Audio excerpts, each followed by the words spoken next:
Kemarin Papua, sekarang Aceh. Pola Timor Leste berulang, siapa dalangnya?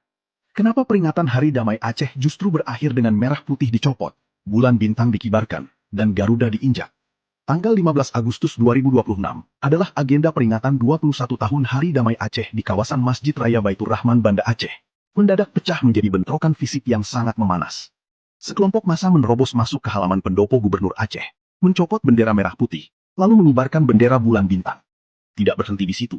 Oknum tak bertanggung jawab nekat memanjat serambi gedung, mencopot lambang negara Garuda Pancasila, merusaknya di halaman, serta merusak bendera merah putih di sepanjang jalan menuju gedung DPR.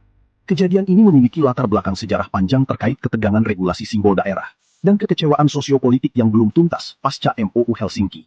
Banyak narasi provokatif di media sosial yang membakar amarah masyarakat Aceh, dengan menggiring opini seolah-olah Gubernur Aceh Muzakir Manaf menahan dana bantuan pemulihan pertanian senilai 1,6 triliun rupiah. Mari kita kaji lebih teliti. Isu anggaran 1,6 triliun rupiah ini sama sekali tidak ada hubungannya dengan korupsi-korupsi sebelumnya, melainkan murni akibat potongan berita media yang setengah-setengah.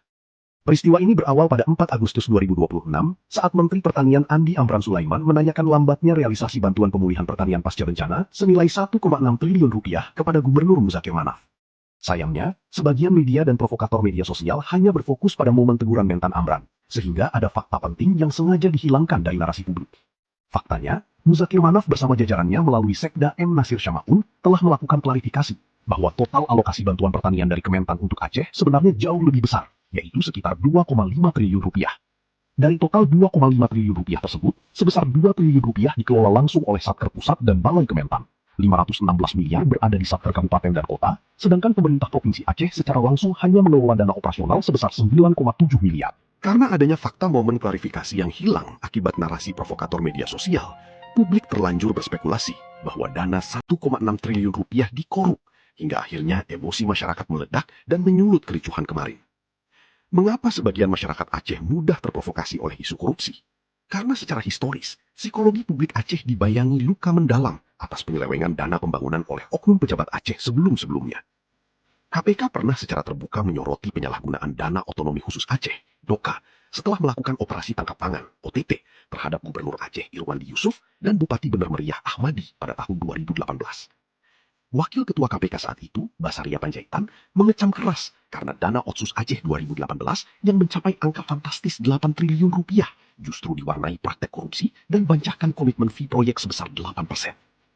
Sentimen publik kian merosot setelah terbongkarnya skandal korupsi Badan Reintegrasi Aceh, BRA, terkait proyek fiktif bantuan bibit ikan kakap untuk korban konflik senilai 15,7 miliar rupiah. Berdasarkan putusan Mahkamah Agung, mantan Ketua BRA Suhendri bersama Zulfikar dan Zamzami dijatuhi hukuman hingga 13,5 tahun penjara karena terbukti melakukan korupsi dana masyarakat terdampak perang tersebut.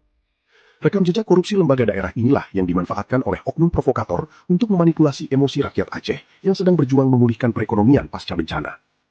Di tengah kericuhan ini, Gubernur Aceh, Muzakir Manaf atau Mu'alem, merupakan sosok kunci yang dicurigai masyarakat Aceh terkait dana 1,6 triliun rupiah. Mu'alem memiliki jaringan teritorial dan internasional yang sangat mengakar. Mu'alem adalah mantan Panglima Komando Pusat GAM yang memimpin sayap militer sejak tahun 2002 menggantikan Abdullah Syafi'i. Pada periode 1986 hingga 1989, Mu'alem digembleng dalam pelatihan militer di Camp Tajura Libya di bawah naungan Muammar Gaddafi dan bahkan dipercaya menjadi pengawal pribadinya. Mu'alem juga terhubung erat dengan jaringan diplomatik eksil GAM di Swedia yang dahulu dipimpin oleh TGA Hasan Dipiro dan Malik Mahmud Al-Haidar. Di tingkat dalam negeri, Mu'alem menguasai Komite Peralihan Aceh, KPA, dan Partai Aceh. Jika dianalisis secara kritis dengan kacamata ekonomi politik internasional dan geopolitik, kericuhan kemarin tidak murni lahir dari keinginan masyarakat Aceh. Polanya sangat mirip dengan skenario pembentukan opini pada kasus Timor Leste, memprovokasi massa, menuntut referendum, dan mengoneksikan isu ke jaringan Mahkamah Internasional untuk menekan kedaulatan Indonesia. Ini menjelaskan adanya indikasi kuat permainan proksi dan intervensi asing dari blok barat. Ingat, kemarin wilayah Papua diganggu dengan provokasi sensitif seperti isu pesta babi. Dan sekarang Aceh disasar menggunakan perusakan simbol kedaulatan negara. Kalian juga harus ingat, dalam sejarah, dinamika di Timor Leste, Papua, bahkan Aceh, selalu ada keterlibatan dan pergerakan aktor asing, seperti NGO dan Serikat Buruh Australia. Pemerintah Indonesia bahkan pernah secara resmi meminta pemerintah Canberra menginvestigasi dugaan bantuan dari NGO asal Australia, seperti sayap bantuan Serikat Buruh APHEDA, Australian People for Health, Education and Development, yang sering menyuarakan isu pelanggaran HAM dan memberikan simpati bagi gerakan kemerdekaan di Aceh dan Papua. Makanya kita harus paham, kalau ada oknum diaspora Indonesia yang tinggal di luar negeri, lalu secara aktif dan terorganisir menghina tanah air, sudah pasti suara mereka tidak murni, karena ada intervensi dan agenda NGO asing di belakangnya.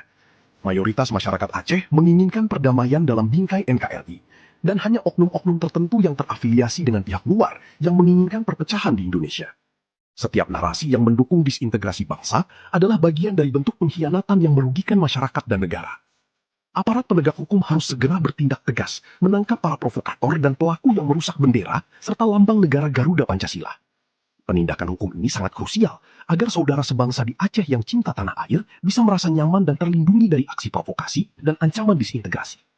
Di sisi lain, pemerintah Provinsi Aceh juga harus segera merealisasikan anggaran bantuan pertanian yang telah disalurkan dari pusat sebagaimana fungsinya demi pemulihan ekonomi rakyat. Kedaulatan dan persatuan Indonesia adalah harga mati yang tidak boleh digoyahkan oleh propaganda media maupun permainan geopolitik asing. Kita harus jaga perdamaian Aceh dan bersatu melawan segala bentuk pengkhianatan disintegrasi bangsa. Aceh sudah pernah merasakan konflik yang sangat luar biasa mahal. Jangan sampai kegagalan tata kelola, korupsi oknum, propaganda media sosial, dan permainan identitas membuat saudara kita di Aceh kembali menjadi korban. Aceh adalah bagian Indonesia. Dan justru karena itu, korupsi harus dibongkar, provokasi harus dihentikan, anggaran harus direalisasikan, dan perdamaian harus dijaga. Jangan biarkan sejarah konflik yang sudah selesai kembali dibakar oleh mereka yang mencari makan dari konflik. Setiap ada akun yang mendukung perpecahan, mendukung gerakan kemerdekaan, sudah pasti mereka pengkhianat dan provokator. Sekarang pertanyaan, siapa yang paling diuntungkan dari konflik Aceh? Karena sejarah membuktikan, ketika sebuah wilayah mulai terpecah, yang menjadi korban adalah rakyatnya. Sementara yang menikmati keuntungan, justru mereka yang bermain dari balik layar.